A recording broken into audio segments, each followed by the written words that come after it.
এই নে। এটা কিসের জন্য? কংগ্রেচুলেশনস। হ্যাঁ, কিন্তু কিসের জন্য? এই শোন, একদম ন্যাকামো করবি না। আমায় বলিসনি কেন এত ভালো মার্কস এসছে? তো স্কুলের পরীক্ষা তাই। আচ্ছা, তাই বুঝি? ওটা বুঝি ইম্পর্টেন্ট নয়? আমি খুব খুশি। এইভাবে না আস্তে আস্তে ভালো করে পড়াশোনা কর, দেখবি অনেকটা রিকভার করে যাবি। তারপর অ্যানুয়াল পরীক্ষা দেখবি খুব ভালো রেজাল্ট হবে তোর। আমার কিচ্ছু ভালো লাগছে না দিদি। কেন? আবার ভালো লাগছে না কেন? এই তো খুব ভালো রেজাল্ট হয়েছে তো। তুই যাস না প্লিজ।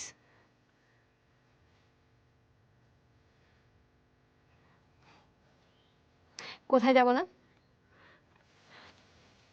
তুই দিল্লিতে যাস না? দেখ, এখানে তো কত কলেজ আছে, এখানে থেকেও তো পড়াশোনা করা যায়। তুষ্কি, এত বড় একটা সুযোগ পেয়েছি, ছেড়ে দেবো রে? আচ্ছা, কি দরকার তোর বল ওখানে যাওয়ার? এটা বোকামি।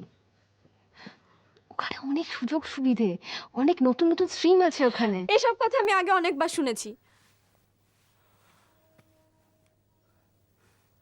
আরো অনেক কারণ আছে রে। যদি সবার সঙ্গে থাকতে থাকতে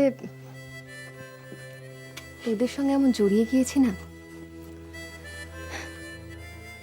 তোদেরকে ছাড়া মানে আমার দেখা দরকার, জানিস? এই পৃথিবীতে একা একা কি করে বাঁচতে হয় শেখা দরকার আমার। স্বার্থপর, তুই এক নম্বরের স্বার্থপর। খালি নিজের কথাটাই ভাবলি না তোকে ছাড়া আমি কি করে থাকবো? বাড়িতে তো এতগুলো লোকজন আছে। আমার কাউকে চাই না। হ্যাঁ, বুঝতে পেরেছি, তোমার শুধু একটা দিদি দরকার যার সঙ্গে তুমি ঝগড়া করতে পারো। আমার শুধু এমন একজন লোকের দরকার যে আমাকে শাসন করবে, স্কুল যেতে দেরি হলে ভাত মেখে খাইয়ে দেবে, মাথা ধরলে মাথা টিপে দেবে। এরকম লোকের দরকার আমার।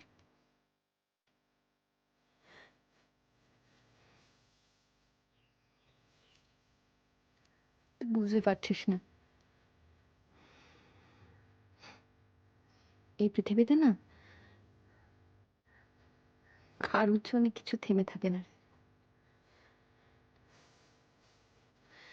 কারোর জায়গা খালি থাকতে পারে না।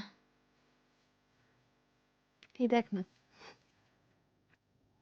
আমি 3 বছরের জন্য চলে যাচ্ছি, পিউ এসে গেছে। তোমার একা লাগবে না, দেখিস। পিহুদি, পিহুদি নেবে তোর জায়গা? পিহুদি আর তুই সমান নোস দিদি।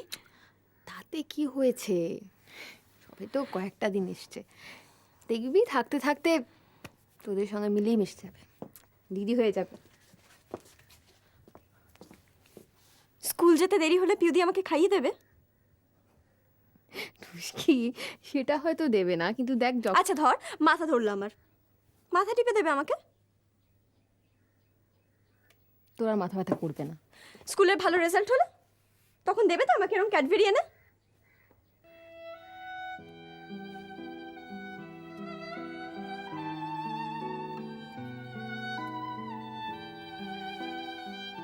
সেটা হয়তো দেবে। এতটা আন্ডার এস্টিমেট করিস না পিউকে।